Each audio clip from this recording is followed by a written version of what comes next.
Dom is now where in San Diego is Carmen whatever. Welcome to We're Not Critics, the show where two average jerks just watch movies and talk about them. Hi, I'm your co-host Melanie, and today I have a face for radio. I don't feel like putting on makeup. I just went to the gym and got cleaned up, and we might go swimming later, and I don't want to put on makeup and then wash it off immediately. If you're listening to the audio, it doesn't matter. I'm not wearing makeup either.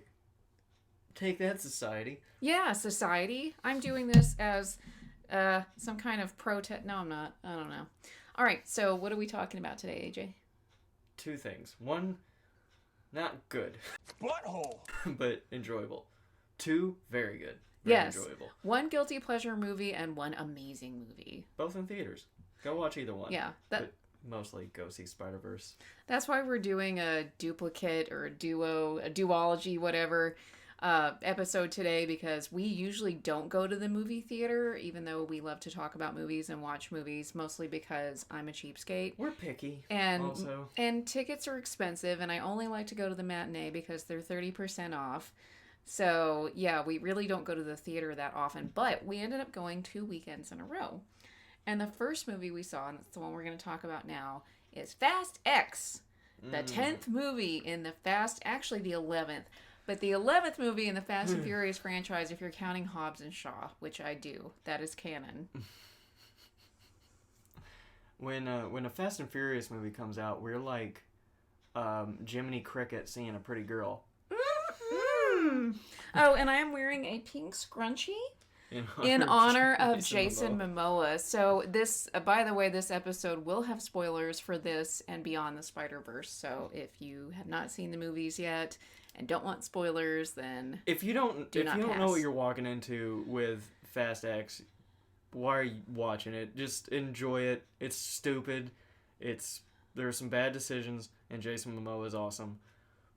Yeah, and it's I was trying to think about kind of what my favorite movies are, and it's sort of like you have the first three that are okay and normal, and it's really just about racing cars, and 4, 5, and 6 are these caper things where we've got bigger targets. 4 was telenovelas kind of. Yeah, 4 was the Mexican cartel, 5 was Brazil, and 6 was Owen Shaw.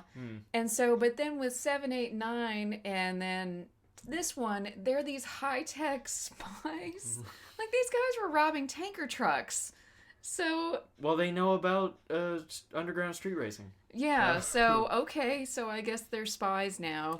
And everybody's in it. Cypher's back. She shows up. And so they have all kinds of cameos. Is there anyone who is left out?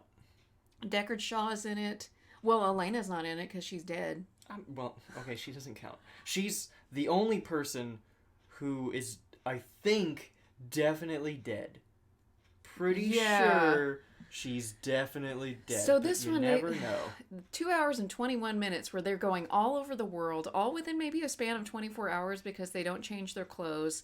So Letty ends up in a black ops site prison that is in Antarctica, which was a funny reveal because she climbs up this chute or whatever, this air conditioning thing, and opens it, and she's like, son of a bitch. And it's just snow and ice everywhere. And Dom Dom's everywhere. Yeah. Dom is, Oh, he's framed. They're all framed, but Dom is now where in San Diego is Carmen whatever. But yeah, basically, so they get framed for these terrorist acts committed by Jason Momoa, who is the best villain. He is the best part of this movie. He is hilarious. I love him. Best villain the whole, like, every movie? For Fast and every Furious? Series? Yeah. Yeah? Yeah, definitely. Yeah. So it took 11 movies to get the best villain. Yes. But, okay. Maybe we don't want to go through every little detail. So, is it better than the last one? Because I think a lot of people were a little underwhelmed by the last one in some ways. By 9? Yeah. 9 was funny. It was so stupid. I mean, they're all funny. They went to space. Yeah. So for some people, why are you going to go see them? But for some people, I've heard like, oh, that really took me out of it. Like that, like I get it. That's I get the it. thing. They're over the top, but really, they're finally doing the memes. They're going to space. Like, okay, yeah. So in that way, they toned it down. But in another way, the amazingness of this villain is like way up. Like as a villain, oh, he's wonderful. Well, he's amazing, but like every plan he has never fails because he has a backup to a backup to a backup plan. He is organized, and so He's Jason like the Momoa, Joker. yeah, he is like the Joker. All the way to having a conversation with two dead guys and painting their toenails, which almost seemed out of place. So, okay, anyway, the villain is played by Jason Momoa. He is Dante Reyes, who is the son of the Brazilian drug lord, banker, whatever he was in the fifth movie, where they take the safe out and they just fuck Rio de Janeiro and just drag it all over the streets. Screw all these people. It doesn't matter. We just want this drug money. That's the one thing I wish was different. Because I wish his dad was a random cop that got smashed. Yeah. But then they would have to acknowledge the fact that they were just smashing cops. Yeah, and okay, and so they just destroy entire cities without Jason Momoa's help in this movie. So he's angry, he wants revenge, but he does it with a smile on his face the whole time. And he always has some kind of fabulous outfit. His nails are painted. Sometimes his hair's in a scrunchie, and he's insane. So he's just like, ha ha ha, he'll shoot somebody in the head. He is like the Joker. Very much. I love him. I was just like, I was counting the minutes until he showed up again. But like, if you took out any nuance of like, what does this really mean to the heroes? It's just like, hey, I have a family too, and you murdered him, and yeah, he was a dick, but I liked him, so fuck you. So like, family's important. And so it does have cameos. It doesn't have the redneck from Tokyo Drift, but it does have John Cena shows up. That's the one thing that's the one set of people they didn't have, was the people from Tokyo Drift. Yeah, and people keep coming back to life. Oh god. Can we talk about the ending? We already said that we're going to have spoilers. So, how about this? Best part, Jason Momoa. Definitely, hands down. Worst part, too many storylines. Yeah. I just got, like, with the main crew, well, I guess they're the side crew, but, you know, like, where the crew actually stays together, Tej, Ramsey, Roman. Is that it? Was there another I one? liked how meta Roman got in the 9th movie, and now he doesn't really do much in the 10th movie. In the 9th one, he was really questioning it, like, why are we surviving all these things? Their thing specifically, I was like, I don't... Oh, Han. Han was with him. That was I keep forgetting about Han. I didn't care at all about them, and I kept kind of forgetting, like, what's their deal? Like, they barely show up in time at the end. And then, spoilers, they get shot down, but... Oh, are they dead? Of course they're not dead. Of course they're not dead. And then... Okay, also another really good part, but I almost forgot it, was John Cena and his nephew. Yeah, they were fun together. That was fun. I like the dynamic. John Cena is actually pretty fun as an actor. You know, there should be more wrestlers becoming actors. Yeah. Dave Bautista's good. John Cena's pretty good. Are they gonna get a fucking award? Probably not. The Rock, the original, like... Not the original, but the original that made it good. That ended up good at acting. Kind of. I mean, he's The Rock and everything. Yeah, but I mean, he's a lot better than Hulk Hogan. Yeah. Hulk Hogan was the one that started, like, really acting. Yeah. I'm not counting the Giant. What's his name? Anyway. Andre the Giant? Yeah. Oh, yeah. Tangent. But, so, yeah, those are the best parts and worst parts. And Jason Momoa, best villain. Easy. Mm-hmm. So now, the ending?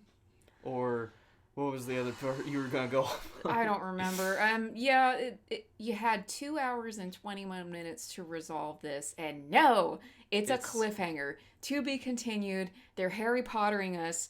They're so I'm going to have to pay more money, go park downtown for free, and to go see the sequel to this 10th, 11th movie. I'm so torn over the people making these movies, because they're like, we're leaning all the way in, which I can appreciate, because at this point, if you're going to keep making them, you gotta, like, lean into the dumbest parts. Yeah. But it also gets a little infuriating when you never know, and you're almost 100% sure no one's ever gonna die. Okay, yeah, that's what it was, because Cypher and Letty escape the prison in Antarctica, and they don't die of exposure, and so there's this Russian sub that they had stolen 2 movies ago, and Gal Gadot just pops up with her shiny hair out of the top of the submarine. Like, she died in 6. She fell off on a tarmac. And that bitch was dead. And they could have checked the runway for her body, like, really simply. Like, yeah. her body was gone, or what? Like, why would they not have her body? Oh, but Mr. Nobody probably swooped in and, like, cleaned up all the bodies, and by the time they came back, they were like, oh, I guess the authorities got all the bodies. Or something. Yeah. It doesn't make... Of course it doesn't make sense, but, like... So they just can we retcon quit? everything. Can we stop? Okay, and so this is kind of like... I have a point to this, because this is, like, the third of the final Star Wars movies, is that John Cena does a big sacrifice so he can save Dom and his son. Which they have like a dam exploding on them, so I don't know how good that was. But he sacrifices himself, and you're like, oh, that's really, honorable and cool and stuff. And we leaned over like, is he dead? He's not gonna. They're gonna bring him back, so they don't. I hate these movies that don't lean into even the ridiculous ones. They don't lean into the emotion of really killing a character. Like, okay, in Star Wars, in the rise of Skywalker, they blow up a ship that they think Chewbacca is on. Okay, it's the final movie. That was when it actually happened, my God, that was oh my God, we were like, no! I like movies that do that to me, that make me feel something. And then when C-3PO lost his memory, I was kind of like, I'm getting teared up thinking about it. And then there was another thing. There was like 3 big, like, what if these things are happening and they just, at the end of the movie, they're like, nah. No, just kidding, they're not dead. They're sleeping. It's fine. Yeah. So, lean into killing people. That's my message. Kill your darlings. And I don't know, the problem with the Cena one, like, I'm sort of okay, fine, they're gonna, like, make it look like he dies, but he doesn't die. But, like, how could he survive? Because it's a huge explosion. He drives his car into the middle of a shitload of cars, and there's a giant explosion. So how are you gonna, Mr. Nobody, explain that away? So anyway... Cap it all off. Was it fun? Yes. I think it was more fun than the last one. I don't know. The just for Jason Momoa. Discounting Jason Momoa, the 9th one made me laugh more. If you took out the villains, then 9 is probably still better than 10. Yeah. Because the story, without the villain, it's very meandering. I'm like, I don't give a shit about all these people in different places. And these people wear the same clothes the whole time, and nobody ever sleeps in any of the movies, so it looks like it's the same day. Or eat, or drink water. And then over here, Dominic Toretto has definitely been living multiple days, and he keeps getting a new car, but I think it's the same car, and I don't pay attention to, like, he's in a new country, okay, and there's, like, secret hideouts. Okay, whatever, what the fuck. But, okay, here's the last thing that I think it might be a little controversial. The character Can I add something on before... The cop character, go. Okay, but Jason Momoa changed outfits in every scene. And we always were like, Girl had a new look every time. We were waiting, like, what's he gonna be wearing? What's he gonna be wearing? Okay, anyway. Okay, I'm forgetting Brian O'Connor. Oh yeah, he still exists. They reference that he exists. They have a family barbecue with, like, all the grandkids except for Toretto's sister, Mia. Mia's there. Doesn't bring her kids. Doesn't bring her husband. I feel like they have COVID. I feel like Abuelita would be very angry. They have COVID. I do not accept this. I'm gonna say that Brian and their child have COVID, and they didn't want to get other people sick. So they're like, "Oh yeah, we have a grandmother. Where's she been?" Yeah, she's new. Because they just gotta, like, have the grandma feelings, I guess. But still, like, maybe it's been a few movies. Maybe get what's his name? Paul Walker. Aaron Paul. Paul Walker was the original. Oh, his brother, yeah. Paul Walker was the one who died. He played Brian. Okay, like, don't say Aaron Paul. Paul Walker. I thought that's who you meant from, like, Aaron Paul. No, Aaron. Damn it. Paul Walker. Get his brother back to pick up the character. Because if you're going to keep the character in there and keep referencing him, it's weird. Just CG his face a little, I no, guess. don't. It's been long enough. People will sort of, like... It's not going to be perfect, obviously, but it worked well enough the first time. Just like, hey, he aged a little bit. He looks a little different. It's fine. That's not what I'm going to be questioning while I'm watching these fucking movies. Yeah. So just, if you're going to keep the character and keep bringing him up, just bring him back. Like, I don't know. I don't think it would be disrespectful to the actor. It would be better than what they did in Star Wars, where they completely CGI a person, General Tarkin or whatever his name was, and then Carrie Fisher as a young Princess Leia. That was cringe. In his, I hope they CG'd his pink slippers that the actor wore on set. Nice. They never saw his feet, so he just wore his slippers. Cool. That's what I do. I'm on these Microsoft Teams calls with my coworkers, and I'm wearing like a nice dress shirt and makeup, but I got stretch pants and slippers on underneath that. Yeah. Anyway, so fun movie. It's not winning any awards. You better know what you're getting into. I think you will if you go see it. Is it gonna be so dumb that it turns you off? No. If you've gotten this far, it's fine. Go watch it. Jason Momoa is the shit. He's fine. Yeah, he's amazing. I told a coworker that I saw it. I said it was really stupid and ridiculous, and he was kind of like, "Did you?" Yeah, I was like, "Yeah, that's what I expected." So money well spent. I didn't expect them to suddenly get good at 10. I don't want them to get good at Yeah, it. Did when he showed me the preview, I'm like, "Yes, this is exactly what I hoped for." But even when you're watching, you're like, "This is so dumb." Yeah. So it's it's dumb, and if you just care about this one, but you want to know our suggestion, jump to the very end because we're doing our suggestion off of both of these movies. So yes. We usually have a suggestion for something to go watch, so wait till the end. Now we can move on to Across the Spiderverse, which is much better. Wait, was it Across the Spiderverse or Beyond the Spiderverse? Beyond. No, Beyond the next one will be. Oh yeah, because that one also 2 weeks in a row.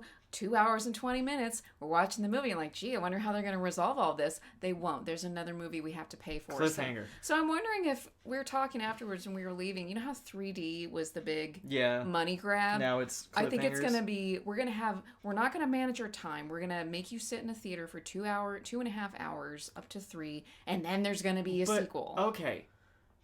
So that's the money grab. I just gotta say it while I'm thinking about it. The pacing on Spider-Verse is so much better. Because when the ending happened, I was so surprised. I thought there was another 20 minutes. Yeah. And they're the exact same length, the two movies. When the end of the Fast and Furious X movie happened, I was kind of like, okay, well, finally, it's over. I was like, we're gonna be getting close to the end. How are they gonna deal with this shit? So I was like, oh no, do we still have 20 minutes? And then with Spider-Verse, I was wishing they had 20 more minutes. But you can tell with the Spider-Verse movie that everything felt very well planned out, and they knew this story is so big, I want it to be 2 movies, not you know what, I bet we could leave it here and then set up another one. Yeah. I have a feeling they've already got a good portion of it at least plotted, if not written. Mm-hmm. With X, it's just like, we just wanted more. They just ran out of time. Yeah, we just wanted more Jason Momoa, so we're going to leave it on a cliffhanger. Oh, and there was a cool end credit, by the way, with The Rock, we forgot to mention. Yeah, you bitch, which sounds so unnatural. Quit doing that. It doesn't work with your character. You don't have an accent otherwise. You don't sound like you're like from Texas or something. You bitch. I mean, you have to put that into it. Like, we know about this. Hey, you bitch. Anyway. Okay. So back to Spider-Verse. So this past weekend, we went to see the Spider-Verse. I want to shout out to the staff at AMC Palace 9 in downtown Fort Worth because we had a little disturbance at the beginning. It was a packed theater, like families and couples, and there were these teenage boys who were like shining the light from their phone and saying, one of them kept going, "Ooh, daddy," and I was gonna kill this kid. It was very weird. And it was weird, and they moved down to the front. They were right behind us. It was yeah. And I was like, I really don't want to have to stand up and try to say something because when I was younger, I would have. I can't see in the dark for shit anymore, so... And he's got a knee brace on so...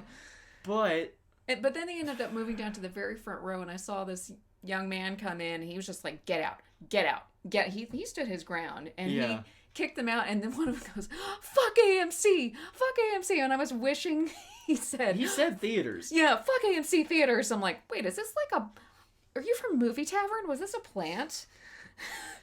I wish he'd said, fuck AMC Palace 9 at the corner of 3rd Street and Throckmorton in downtown Fort Worth by the Calhoun Garage. But then I would actually appreciate that they were there, because that would make me Yeah, laugh. and so But the first like 10 minutes we were distracted. Luckily- Everybody in the theater was distracted. luckily it wasn't ruined, and there was a guy going like, "Shut the fuck up!" Yeah, so we all had a good experience after they were extricated, and at the end, we waited to see all the credits. This nice man came in and said, "Oh, I heard there was a disturbance. Here's some free passes to make up for it." So, Cool. next movie, thank you to those assholes who ruined the beginning of the movie. Yeah. Don't Okay. be a dick at theaters. It's Yeah, not for wor- real. It's not fun. If you want to go be a punk, do it somewhere else. Especially since this was such a good movie. And then also, I always think about money that you spend. Like, they spent their parents' money to go see a movie, and then they got kicked out in the first 10 we're minutes. assuming so... they're teenagers just based on the sound of their voices and their actions. It could be, like, really douchey grown-ass men. I don't know. I think they were teenagers. But anyway, back to the movie. Back Okay. to the movie. So the beginning- Opened up with Gwen Stacy. And that her universe is it's all in these pastels, and sometimes It's it actually hard to looks like look paint at. dripping, but it's a little hard on the eyes. It's hard for me, because my eyes suck. So I'm Yeah. legally blind, again, if we don't say that one often enough. So it just, I don't know. It was hard enough for me to see certain action scenes in general, but that one specifically, I was like, I really don't want to keep looking at this, because Yeah, it I all was- blends and bleeds, and it's I was kind it's of very waiting. visually, it's pretty, it's very good, but also, just for me personally, it was like, I it a was lot. ready for her to move on, and I'm not a huge Gwen Stacy I like fan her. either. I mean, like her. She's it's fine. different enough. Yeah, so I'm not going to tell the whole plot because there's a lot of falling too. It's just like always falling and falling and falling and swooping and falling and falling and swooping and colors and yeah. But the artwork, okay, the artwork itself, even if you're not into Spider-Man, if you're not into comic books or any of that, it is a work of art. I mean, the first time we saw Into the Spider-Verse, and that was, I've never seen animation like that. And I think I've mentioned on here before, I used to draw all the time. I wanted to be a cartoonist. At one point, I wanted to be an animator, and I just lost interest in that. It's not like my dream died. I just decided I didn't want that dream. But I can still appreciate good, interesting, innovative animation. And it looked, which was nice because the previews we saw looked terrible. We saw one for the new Trolls movie, which looked annoying. Oh, yeah, God. So this Pixar movie that looks awful. So, what you mean? Just the animation ones. Like, Yeah, I'm talking about the animated ones. Yeah, the animation I'm talking about for the animation other ones compared. looks awful. Basic 3D stuff. And by good companies, like Yeah. DreamWorks was Pixar. one, Pixar, and fuck the troll stuff, I don't care. Ugh.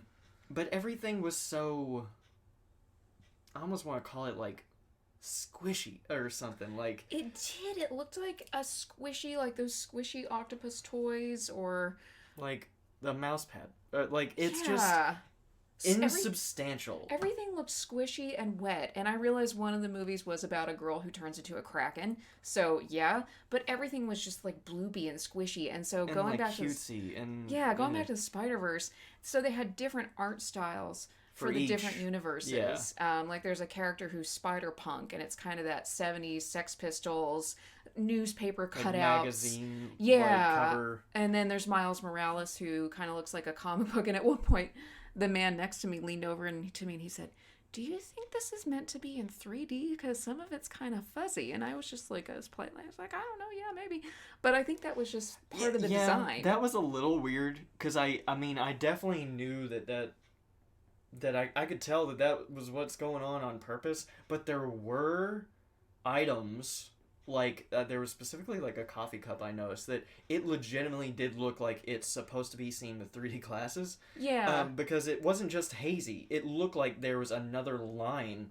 Well, there was several- another like stippled image on top of it. Yeah, it does look a little 3D-ish in some places, Yeah. but it's not meant to be. It still looks amazing. And oh as my god. far as the storyline, I didn't really start to care about it until later. It has to catch you a little bit. Yeah, because like, at first I was just like, okay, I was a little bored. I'm watching it for the artwork. Like- And then you see the point of what's going on. You're like, oh, okay. I wasn't bored. I mean, No, but I I wasn't really bored. enjoy Spider-Man. Like, you know, because Yeah. I'm a 90s So kid. he knows all of the characters, and But- I'm just like, okay, I know the regular But Spider-Man. it didn't catch me like, I gotta finish this particular storyline. I was just enjoying it, but it wasn't like, Yeah. yeah. The, And then eventually it snatches Oh you. yeah, but okay, the villain Spot was funny, played by Jason Schwartzman. So he was one of those kind of Deadpool wisecracking, which is getting nerd villains. It's getting a little gimmicky. That type of villain, which Spot is already in the comics a little bit of a gimmicky villain, and I always enjoyed him because I remember from the '90s cartoon Spider-Man. But I only remember like his power. His power was really cool. I was like, that would be infuriating to fight, and it is. Like they really the fights play are with really that. good. It goes on almost too long, but that also like makes you feel like how Miles must feel. Like very frustrating. Fuck, like quit it. Like at first it was funny, and then it's like, oh, there's no way to beat this guy. Yeah, and he's kind of everyone, okay, a comparison. Everyone knows the Riddler kind of is like a joke. Like, he's a Spider-Man villain, but there's tons of stuff where he's just... the Riddler? Yeah, the Riddler. He's not a Spider-Man villain. I'm sorry, Batman. Y'all know what I'm talking about. I'm going to insert my own voice going, Batman, over me saying Spider-Man. Okay. Batman. My bad. Balls. So he's like a joke villain. If for nothing else than the fact that he's a loser and his gimmick is stupid. Except in the Batman, that was really good. Anyway, so there's a whole like movie dedicated to making him not a joke, but like he's still at the end like a fucking loser. Are you talking about Spot or the No, Riddler? you never watched it. It's called Hush. But this is kind of similar. Like, this villain gets made fun of, and he takes that personally. And then he's like, I'm going to wreck all of the existence. Multiverse, yeah. Like, so that's the driving force, which is like, oh, okay, shit. Yeah, and then... I did also love that he was a rando in the original movie. Yeah, he was the guy that, you threw a bagel at my head when they were in Doc Ock's lair. And so... once the stakes got really high, that was cool because he goes to where all the spider people converge from all the different universes, and Miguel O'Hara, he did not have a Spanish last name. It was like O'Hara or something. Yeah, it's Irish. He's half Mexican, half Irish, I believe. So he's the serious guy, and he explains. You go ahead. Pause. Yeah. Just to say, since we're gonna explain a lot, you can stop right here if you really want to, and you haven't seen it. Because we haven't given away anything that's, terrible. No, we talked about the villain. That go watch it. That's the recommendation. Go see the goddamn movie. It's so good. But anyway, okay, so now we can go on with whatever we want to talk about. Miguel O'Hara is like the one holding it all together, which is really cool because I don't have a lot of details on 2099 Spider-Man. I just know his design, and his name is the 2099 Spider-Man, and he's Hispanic and Irish, which a bunch of different ethnicities and cultures of Spider-Man. That was cool. The Indian one, I loved him. He was awesome. He's very adorable and positive, wisecracky and fun, and loved him, and very Indian. Let's put it that way, like, which is good. I mean, in a good way. Like, if you watch like Bollywood, Tollywood, Indian films, you get a sense they like having that very upbeat protagonist. Yeah, I definitely thought, and not just because, ooh, he's Indian. No, I watch Bollywood movies. I like Bollywood movies, and so I was kind of getting that feel of like, the big city of Mumbai, and it's colorful. And he's and there's a song, and he's a really positive guy, and he always has the best outlook and all that. Yeah. So that was really cool. I really liked that character. The designs were cool. They were more like expanded on, I think, than in the comics in some ways. Mm-hmm. So that was really awesome. So can we talk about the big driving force because it took them a while to get to the point. Because at first you think it's going to be about this Spot villain, but then it's about the greater multiverse. Yeah, one tiny thing before we get onto that. Okay, this is just a tiny nitpick. And it's only because it's me talking about it. Scarlet Spider's in the movie. Finally, there's a Scarlet Spider in something. I really enjoy Scarlet Spider. Even though that comic series that created him is kind of known as like a mishap. But short end of the story is he's a clone of Peter Parker, but he doesn't know if he's actually the clone, but he lives a secondary life as Ben Reilly because he doesn't know if he's the original anymore. He doesn't get to be with Mary Jane. He could be a really emotionally sad guy. But he's very much a joke, kind of like noir Spider-Man, which is fine. He was really funny. He was all like talking about how shredded he was and stuff when he was like, "You cannot escape my extremely shredded muscles," when he was holding on to Miles or something. Yeah. Which, he was really funny, but I hope that in the next movie, maybe they use the humor a little bit more about his backstory being really crazy, but acknowledge how emotionally, like, roller coaster that is, not even knowing who you are. Like, if you're a real person or a clone person and that's all of that. That's something to explore. I wish, because this might be the only version of him I ever get in a film. So, for me, I was hoping a little more seriousness on that part. But yeah, poke fun at his, like, origin, because it's insane. Mm-hmm. Anyway, now we can move on. Okay, so the big thing holding it together is that, and this was very meta, canon. Like, Miguel actually says it, is that we have to follow the canon. And which because I was talking about the canon of Fast X and all that earlier, but canon's a big thing in comic book culture and Star Wars and stuff like that. And they don't go so far as to acknowledge someone is writing the story. No, that would be too meta. They just know, which, like, Deadpool Kills the Universe does that. Yeah. But they do know that there's something that connects all the spider people. Yeah. Which is a death of a family member, a death of a police captain that is near them, and bitten by a radioactive spider. Of course.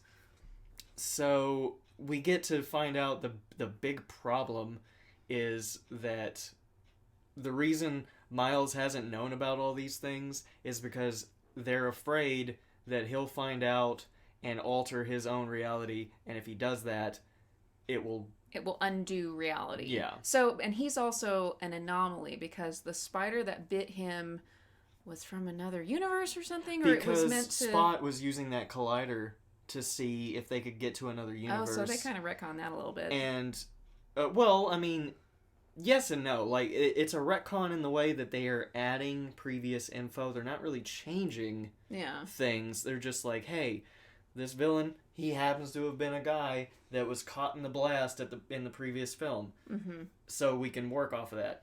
The spider, well, we never really got a good explanation of how the spider got there. Mm-mm. So now we know. Now we know. He was trying to use the collider to get to another universe, and they accidentally dropped in a spider from a different universe.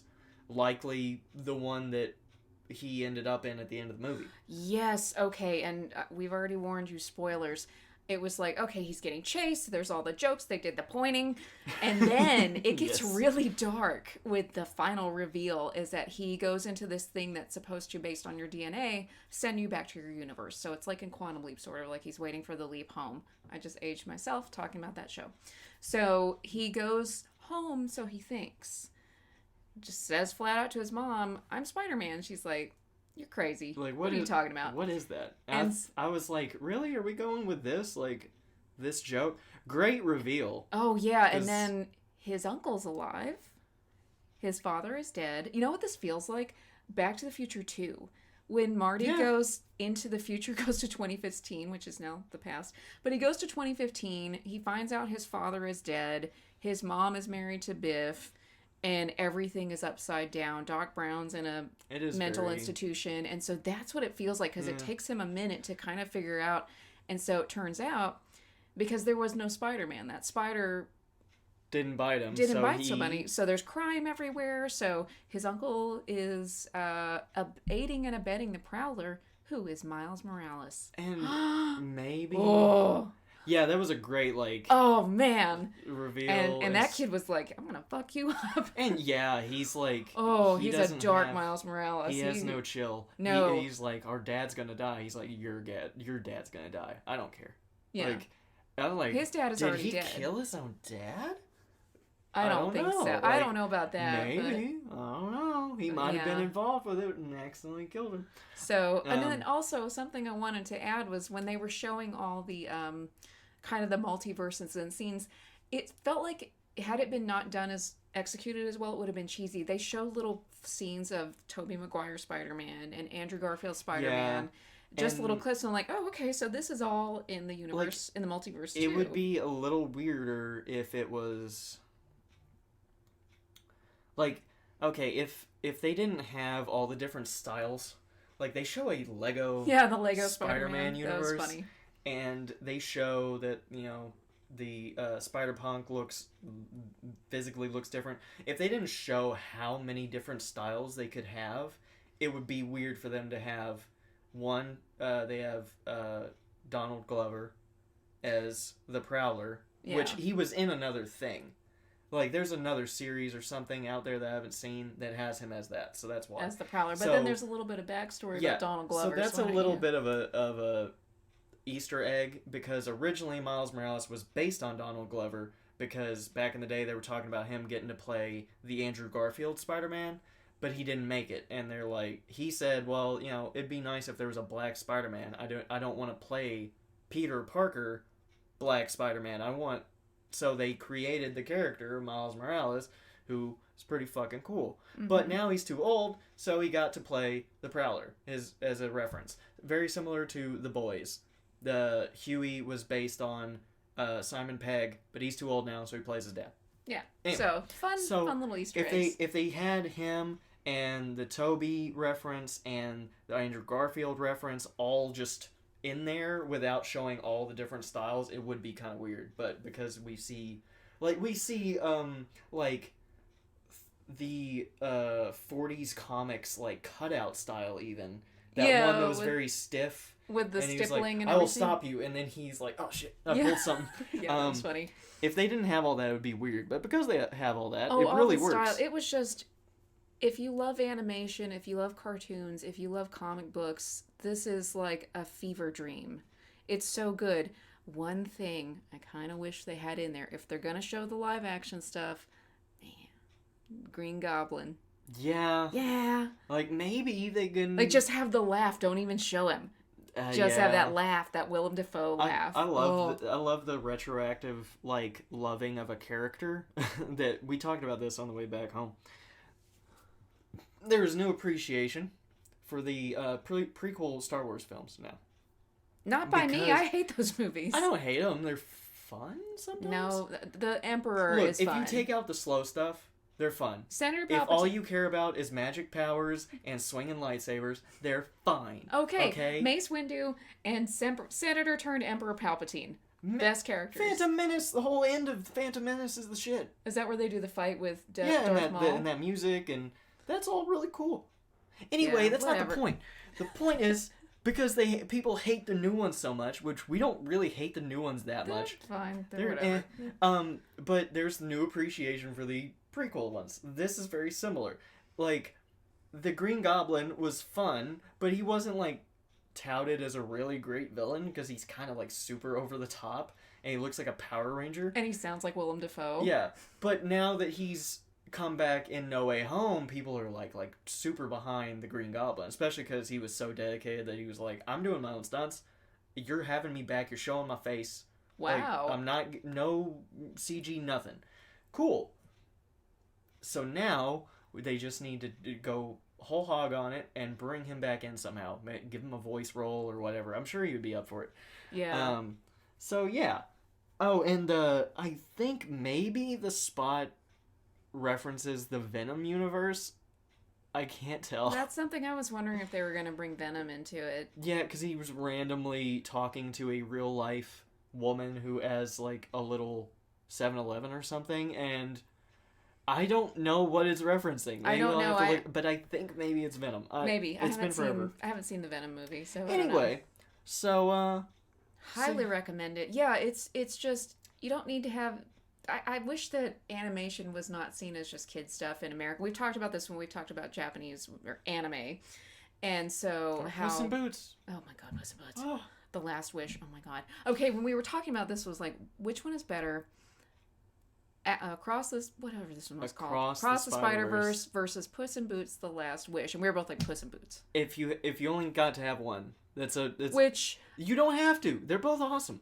But because this needs the first one to jump off of, and it has to have a sequel. With Puss in Boots: The Last Wish, it's just perfect all by itself. You don't necessarily need the first Puss in Boots movie, although if you want to laugh your ass off, you can watch that. But Puss in Boots is about mortality. This is about choosing between your own personal interest and the interest of the universe. Yes, and we could talked make that about a smaller. You can make that a smaller thing. Like, are you gonna choose? Okay. We're really passionate about Puss in Boots: The Last Wish. This is a really fucked up, sad story that I learned about in school from someone who had a friend who worked as one of the people that raises bridges for boats to go through, like one of those bridges that's a road. Yeah. You know? So, this guy took his kid with him, and he kept telling him, you do not leave, like, this particular area. This is where I work, and this is safe. Anywhere else, and, you could get hurt. And there was going to be there were two very large boats that were coming from both opposite directions that they were supposed to be able to go through. And it's like set up like on a timer, like you're supposed to, and his kid got away, and he was down by the propellers or something that helps with the machinery. That's part of the machinery, and he had to pick to raise the bridge, so he had to kill his kid.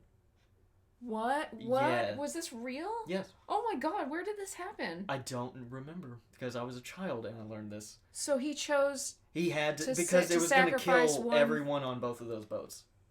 Wow. Oh my god. So, this kind of same deal. Even if that's not true, even if that's like an urban legend, that's one of those. Do you save one life, or do you save many? Do you sacrifice one life for many lives? Like how John Cena sacrificed himself for his brother and his nephew. Okay, so yeah, but it's back to my thing with animation. Animation is not just for children. We don't have kids. We're not going to. We love animated movies. We have Disney Plus, and we're not Disney adults. But it's still my love of cartoons and animation and art and all of that. But sometimes they're just good stories. Sometimes they're just better than everybody else. Yeah, and Puss in Boots is like, oh my god, this makes me question everything. The amount of work that went into this is so much higher. Say your thing about the writer's strike and the animation. Okay. So, one, animators need to get paid more. Because I know they don't get paid enough. Probably. Without the writing, the difficulty it would be to connect all these different universes. I don't mean abstractly. I mean like in the storyline of the film. All the different universes, all the different reasoning behind each individual thing, things that happened that get revealed later that are pushing the story along, that are going to lead into the next... Fuck! It seems so difficult to write that.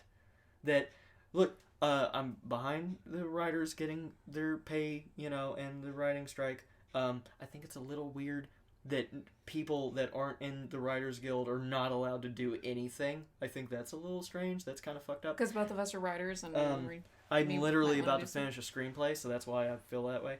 But, yeah. Otherwise, we're very much pro writer strike. Yeah. Yeah. But yeah, y'all need to just give in.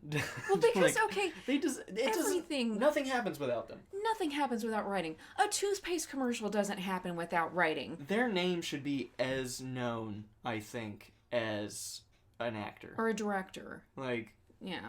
And there are really famous writers, but usually it's because they are directors also. Mm-hmm. So sometimes it's just the writing, and they got to be on there for the whole process to make sure everything still goes as planned, because maybe something doesn't make sense as they're making it. So they got to be able to, on the fly, like, okay, let's fix this. Mm-hmm. Fuck. That's so... I can't even think of being able to write something that difficult. Like Complicated. Yeah. So, anyway. It's amazing. Go watch it. You really get behind both, not antagonists, but like, you understand where Miguel's coming from. I do, yeah. Oh, and something, the original gang from the first one does show up at the very, very end. Because the whole time I was like, where is Nicolas Cage? Spider Noir, where are you? You gotta be in here somewhere. You gotta be in the background, and he didn't show up anywhere until the very end when Gwen decided to get her her group Get the back crew together. So And I'm like, yeah, "Yes!" and then it's to be continued. I'm like, no. I don't care as much about Spider-Ham, but I'm glad John Mulaney's working. So. I am, yeah. Okay, so are we ready for recommendations? Okay, recommendation. Besides both these movies are fun. Yeah. So, to connect them, John Cena and superheroes. Peacemaker. Yes, we watched episode 1 of that show last night, which I know we're a little behind the game, Yeah, but he showed up in the Suicide Squad, which is the good Suicide Squad. Yeah, watch movie. that one. A lot of fun. And yeah. Yeah, and so it's very funny, and it's not quite as gruesome as The Boys, but it's kind of that same sense of humor. Yeah, he's well. I mean, if you watched or will watch the Suicide Squad, it's pretty gruesome. It's kind of in that vein. Yeah, it's not as dark. Like it's gruesome, but it sometimes, but it's not as like, hey, the world is not worth living in. Yeah, it's not as horrific as The Boys. Bad as that. So, yeah. So, if you want to follow us and join our cult, be my victim, and be part of our multiverse, you can listen to us on iTunes and Spotify. You can watch us on YouTube, Twitch, and Discord, I guess? Discord. I don't know who does our Discord hasn't changed. It's still... Is it still Movie Painter Pleasure? Yeah. Okay, you might find us under there, but on Instagram and all the other things, we're not critics. Yeah, so subscribe or we will have Jason Momoa kill you with... Butthole!